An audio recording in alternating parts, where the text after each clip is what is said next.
"I'll make you CEO of my company if you can actually play that piano," the billionaire said, laughing at the homeless man standing in his corporate lobby. What started as a cruel joke was about to become the most shocking bet in business history. Mason Hart wasn't just any homeless man, he was a master pianist and former construction foreman carrying secrets that could destroy lives. When his weathered fingers touched those keys, the entire lobby fell silent. But as the beautiful music filled the air, someone in the crowd recognized him from a decade-old tragedy that left 3 workers dead. The billionaire Victor Lang thought he was making an impossible bet. He had no idea he was about to hand over his company to a man the media once called a killer. Because Mason wasn't just homeless, he was hiding from a past that painted him as the villain in one of the city's worst construction disasters. But what really happened at that construction site 10 years ago? Why did Mason take the blame for something that destroyed his life? And when the police show up to arrest him right after his stunning piano performance, will the truth finally come out, or will it bury him forever? What happens when a billionaire's cruel joke meets a homeless man's hidden genius, and the past refuses to stay buried?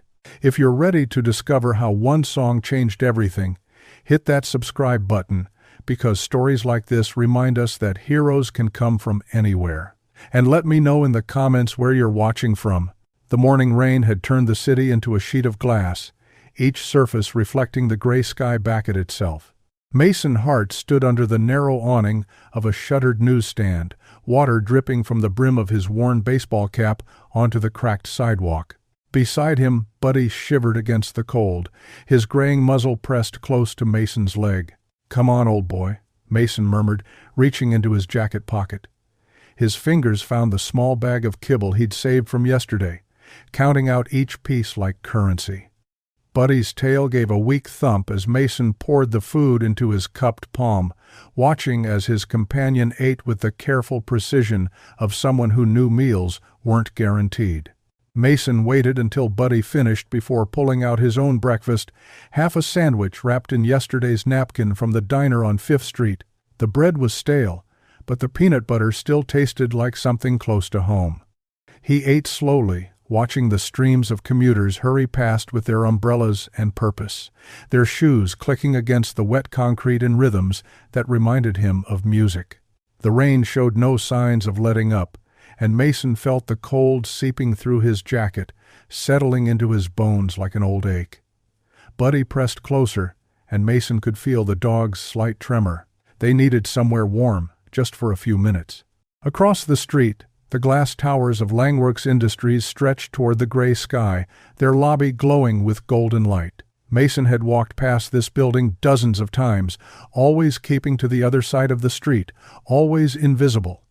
But today, with the rain falling harder and Buddy's breathing growing shallow, he made a decision. Just to get warm, he told himself, crossing the street with Buddy close at his heels.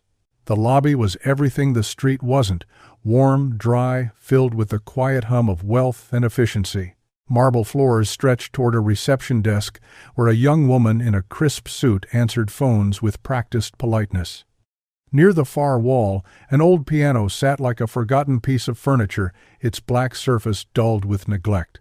Mason found a spot near the entrance where he wouldn't be in anyone's way, pulling out the threadbare towel he carried for moments like these. He knelt beside Buddy, gently drying the dog's wet fur, whispering soft words of comfort as he worked. A maintenance worker in coveralls approached with a sympathetic smile. "Beautiful piano, isn't it?" the man said, nodding toward the instrument. "Shame nobody plays it anymore. Just decoration now, I guess." Mason glanced at the piano, his fingers unconsciously flexing as muscle memory stirred. He'd played one just like it, years ago, in another life that felt as distant as a half-remembered dream. "Decoration?"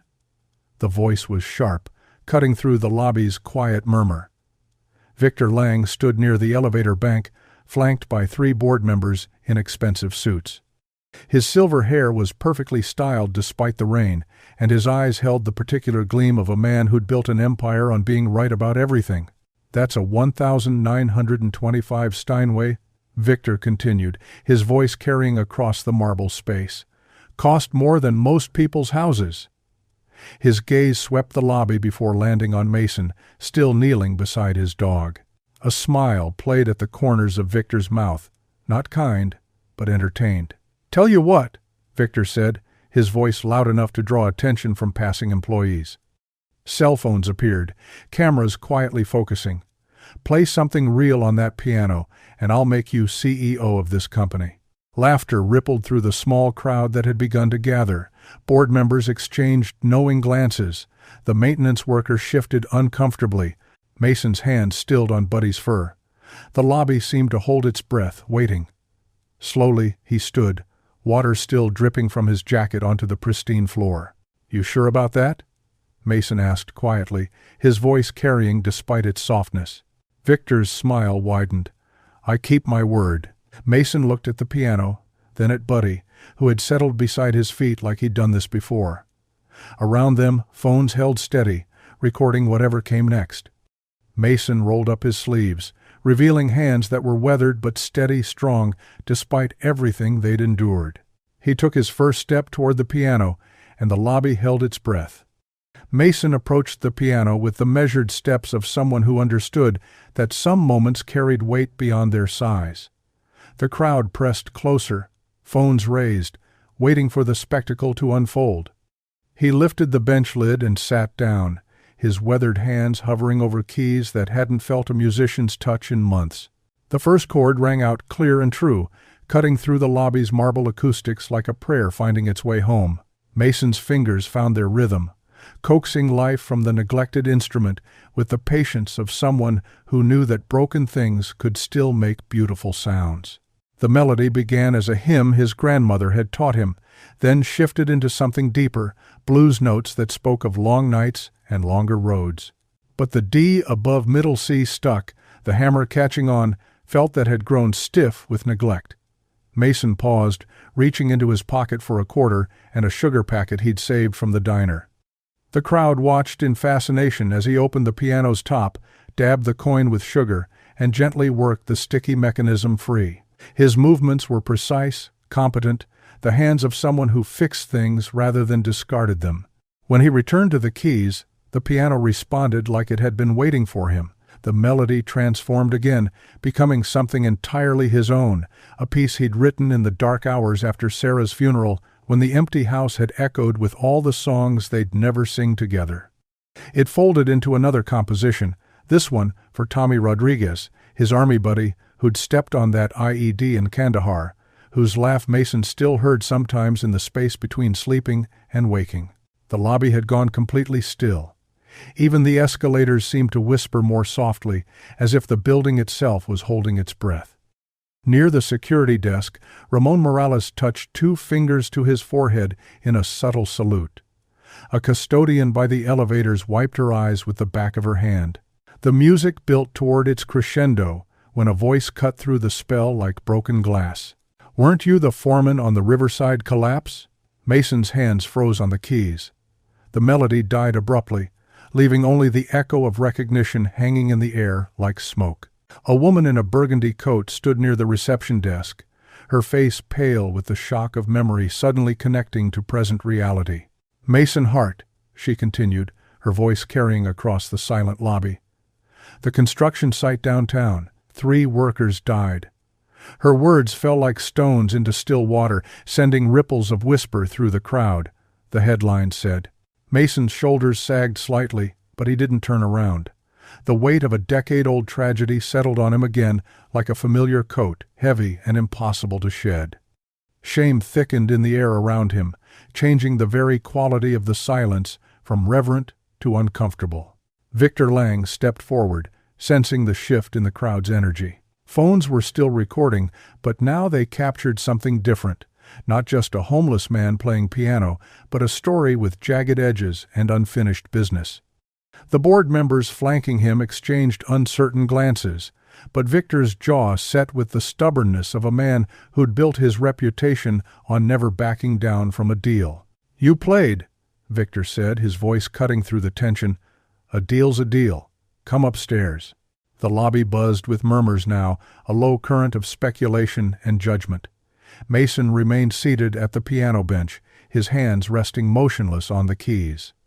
The beautiful music still echoed in memory, but it was already being overshadowed by something darker, more complicated. Buddy padded over from his spot by the wall, his muzzle gently nudging Mason's hand, a simple gesture of loyalty that somehow steadied the room. Mason looked down at his old companion, then back at Victor, who stood waiting with the patient confidence of someone accustomed to having his offers accepted. Mason nodded once, a movement so small it barely qualified as agreement, but in that tiny gesture, everyone watching understood that nothing would be the same again. The executive boardroom smelled like leather and careful decisions, its polished table reflecting the gray sky through floor-to-ceiling windows. Mason sat at one end with Buddy curled quietly at his feet, while Victor's board members arranged themselves with the practiced positioning of people who'd spent careers reading power dynamics in seating charts. Caroline Pierce entered with a tablet and the measured stride of someone who cleaned up other people's messes for a living. Her silver hair was pulled back severely, and her eyes held the clinical focus of a surgeon preparing to cut. She took the seat directly across from Mason, her fingers already moving across her screen. "Education level?" she asked without preamble, her voice crisp as fresh paper. "High school. Some trade school before the Army," Mason replied, his hands resting calmly on the table. "Current address?" Mason met her gaze steadily. "I move around. Outstanding warrants? Unpaid obligations?" "None." Caroline's stylus paused over her tablet. "The Riverside incident. 3 fatalities. Explain." The room went quiet except for the soft whisper of rain against glass. Mason's jaw tightened almost imperceptibly, but his voice remained level. "I signed the site log that morning. I stayed until the investigators finished." He paused, then added with quiet finality, "That's all I'll say about it." Victor leaned back in his chair, studying Mason with the patience of someone who'd built an empire by reading people correctly. After a long moment, he reached across the table and spread out a set of blueprints, architectural drawings covered with notes and revision marks. "Community center project," Victor said. "Been stalled for 8 months. Contractors keep finding new problems. Costs keep climbing. Tell me what you see." Mason pulled the plans closer, his weathered fingers tracing lines and measurements with practiced ease. The room watched as he studied the drawings, occasionally flipping pages or cross-referencing different sections. His examination was thorough but efficient, the work of someone who'd spent years translating paper dreams into physical reality. After several minutes, Mason tapped 3 specific locations on the blueprints. Ventilation routing here conflicts with the structural beam placement. You'll get condensation problems within 6 months. His finger moved to another section. Load drift calculation at this cut beam, numbers don't account for winter expansion. And here, he indicated a doorway. Ada, turning radius is short by 18 inches, won't pass inspection. Ramon Morales, who'd been standing quietly near the door, stepped forward and examined the areas Mason had identified. His security training had taught him to spot details others missed, and after a moment he nodded slowly. "He's right about the doorway. I measured it myself last week." Caroline's stylus moved rapidly across her tablet, but her expression remained carefully neutral. "Interesting observations. However, given the circumstances and the public nature of Mr. Lang's commitment, I'd suggest a modified interpretation." She looked directly at Victor. "Langworks Renewal is a dormant subsidiary, facilities management. Technically, CEO of that division would satisfy the terms while limiting exposure." Victor considered this, his fingers drumming silently on the polished wood. "Make it real, then. If Mr. Hart can successfully revive 3 shuttered neighborhood centers in 90 days, the title stands. Full budget authorization, operational authority." He paused, his eyes never leaving Mason's face. "Fail, and the arrangement ends." The boardroom door opened softly, and Julia Lang entered carrying 2 coffee cups. She moved with the quiet confidence of someone comfortable in her father's domain, setting 1 cup in front of Victor before approaching Mason. "If you're going to test him," she said quietly to her father, her voice pitched just loud enough for the room to hear, "at least remove the trap." Mason looked up at Julia, then back at Victor. "One condition," he said. "I hire by skill, not suits, starting with the men and women that Riverside left behind." Victor's smile was sharp but not unkind. "Clock starts now, Mr. Hart." Mason stood, Buddy rising smoothly beside him, and for the first time since entering the boardroom, he allowed himself something that might have been hope. The first community center smelled like decades of neglect, dust, mold, and the particular staleness of dreams deferred. Mason stood in the main hall with Buddy's leash tied to a paint-splattered folding chair, surveying broken windows and water-stained walls with the methodical eye of someone who saw potential in ruins. He started with his own hands, scraping paint and clearing debris, while Buddy greeted the neighborhood children who pressed curious faces against the chain-link fence. Word spread through the streets with the organic efficiency of communities that had learned to watch out for each other, and by the third day, Mason had his crew. Carlos Mendez arrived first, an electrician whose misdemeanor conviction for a bar fight had made him unemployable at union shops, despite 20 years of flawless work. Behind him came Maria Santos, a single mother whose plumbing certifications meant nothing to contractors who assumed she couldn't handle the heavy lifting. The retired city inspector, Frank Morrison, showed up on Thursday with a thermos of coffee and eyes that had seen too many corners cut in the name of profit. Mason set one rule from the beginning, stating it simply as they gathered around the building's front steps each morning. "We stay. Nobody clocks out while someone's still under the load." It wasn't just about overtime, it was about the principle that had cost him everything at Riverside, transformed now from personal torment into team doctrine. By the second week, Ruth Alvarez had appeared with sandwiches wrapped in foil and a portable camp stove that somehow produced hot soup from thin air. Her cafe 2 blocks over became the unofficial headquarters, her back room filling with donated tools and salvaged materials that arrived through networks Mason was only beginning to understand. When someone mentioned that the center had once housed music classes, instruments started appearing, battered guitars, a keyboard missing half its keys, a drum kit held together with duct tape and determination. The work progressed with the steady rhythm of competent people who understood their craft. Carlos rewired the electrical systems with the precision of someone grateful for the chance to prove his worth again. Maria installed new plumbing that would last another 50 years, her joints soldered with a perfectionism that spoke to professional pride long suppressed. Frank caught building code violations before they became problems, his institutional memory serving as insurance against the kind of shortcuts that destroyed lives.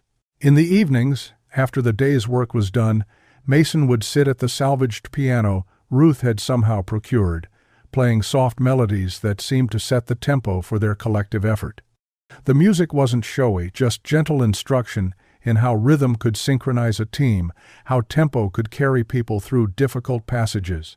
Buddy would doze by the pedals, his presence a constant reminder that loyalty was measured in presence, not promises. The breakthrough came during the third week, when an anonymous tip brought a compliance auditor to the site.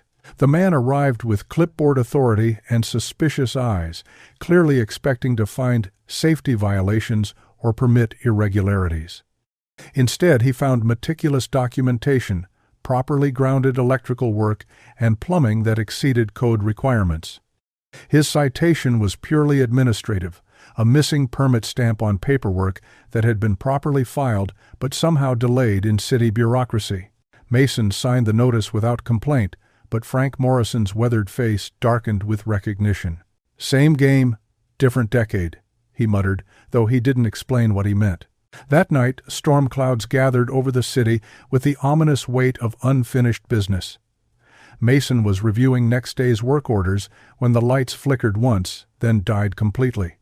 Somewhere in the darkness, a transformer had failed, and the second community center, where tonight's youth program was meeting, had gone completely black. In the sudden darkness, with people calling out in confusion and fear, Mason understood that some tests couldn't wait for morning. The darkness was absolute, broken only by the faint glow of emergency exit signs that cast eerie red shadows across the community center's walls. Mason arrived to find chaos contained only by the thin thread of people calling out to each other, voices tight with controlled panic. The elevator had stopped between floors with 6 seniors inside, and somewhere in the building's depths, emergency lights flickered with the uncertainty of a failing backup system. Victor Lang's limousine pulled up just as Mason was organizing the response, its headlights cutting through the blackout like spotlights on a stage. Victor stepped out, ostensibly there to observe his new CEO's first real crisis, but something in Mason's calm authority seemed to pull him forward instead of keeping him at a safe distance. "You," Mason pointed to Carlos, his voice carrying the steady cadence of someone who'd learned to lead in darker places than this. "Stairwells, check every landing, mark the safe routes with your flashlight." His finger moved to Maria. "Find the manual override for the elevator system, should be in the basement utility room. To Frank. Emergency generator status, and talk calm to whoever's listening. Count slow, breathe steady." Victor found himself swept into Mason's rhythm without conscious decision, accepting directions like any other team member. When Mason handed him a crowbar and said, "Help me brace this door," frames groaning from the power surge, Victor simply took the tool and followed instructions. The elevator problem required an old carpenter's trick Mason had learned from his father, using leverage and patience instead of force.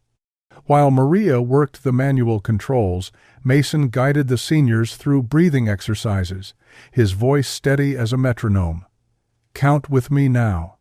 In for 4, hold for 4, out for 4. Just like that. We're going to get you out, but we're going to do it right." In the red glow of the emergency lighting, a young veteran trapped in a bathroom stall began hyperventilating, his panic escalating toward something that could turn dangerous. Mason's voice cut through the fear with practiced calm. "Talk to me, soldier. What's your name?" "Good. Now listen to my count. 4 beats in, 4 beats out. Just like cadence. Remember cadence?" Buddy navigated the dark stairs with the confidence of someone who'd learned that stability came from staying close to the right person, his presence somehow reassuring to children who'd been frightened by the sudden blackout. When a little girl giggled at the sight of the old dog confidently leading a group of adults down the stairwell, the tension broke just enough to let people breathe again. The last elevator finally opened with a mechanical sigh, releasing 6 elderly community members who were shaken but safe. Spontaneous applause echoed through the dark hallway, hands clapping in rhythm that seemed to follow the steady beat Mason had maintained throughout the crisis.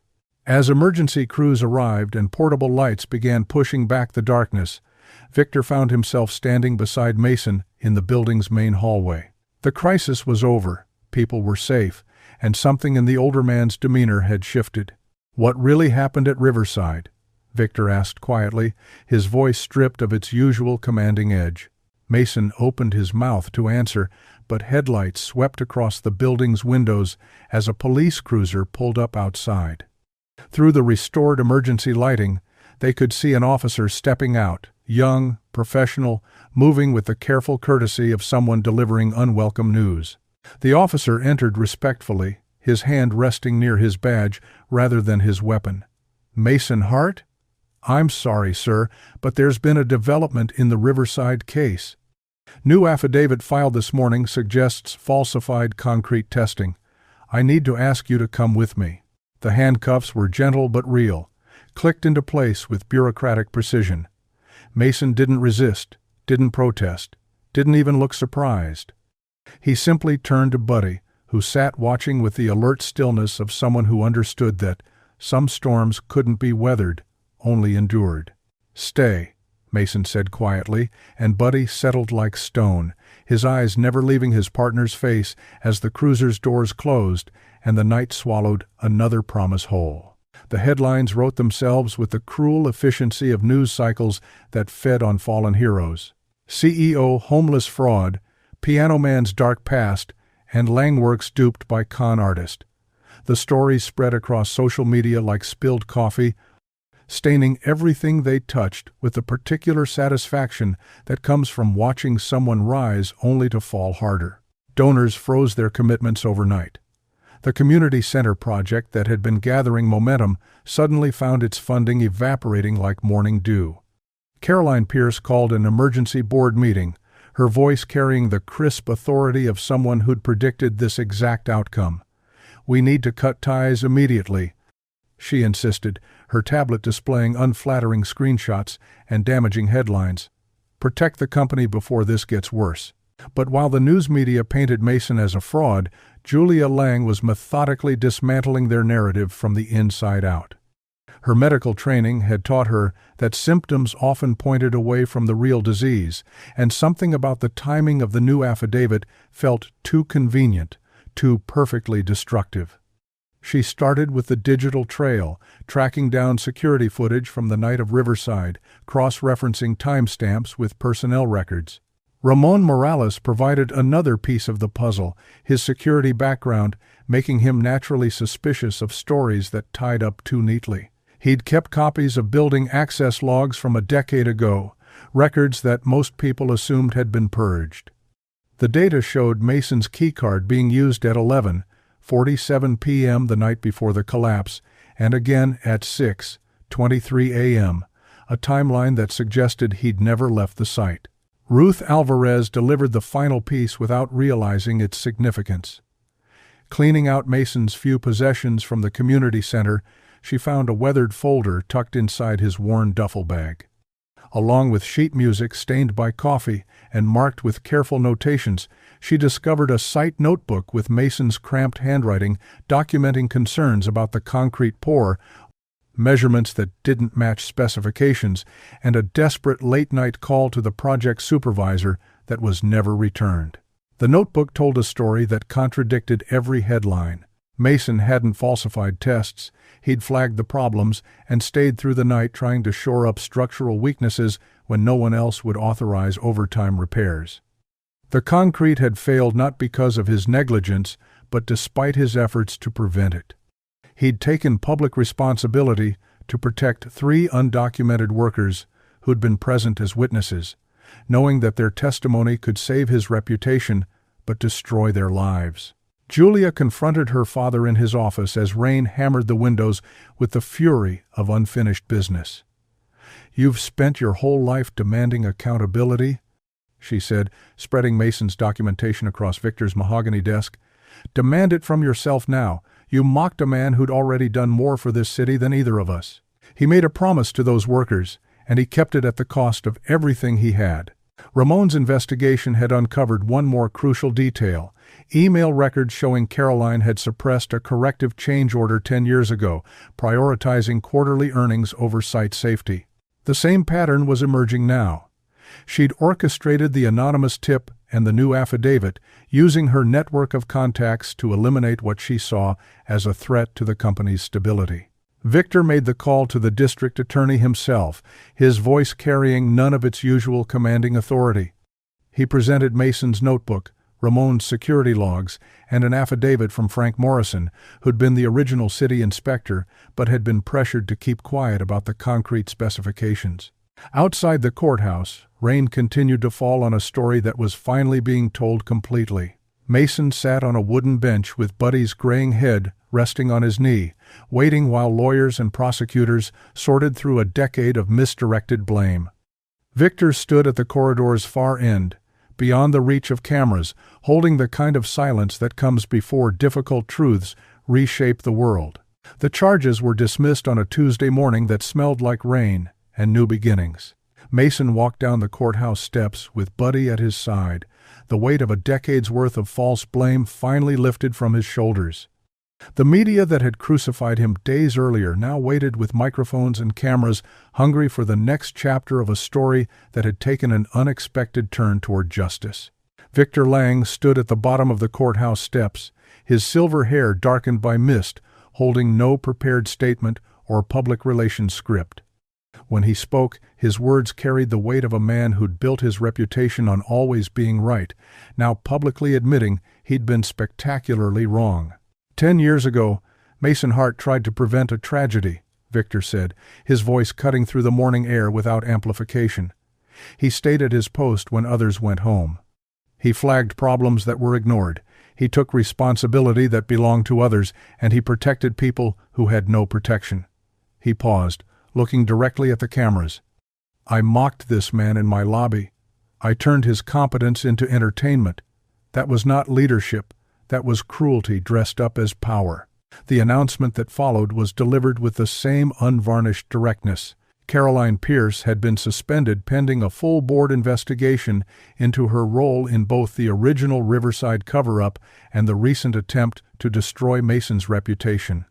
Victor's words were precise, factual, devoid of corporate euphemisms or legal hedging.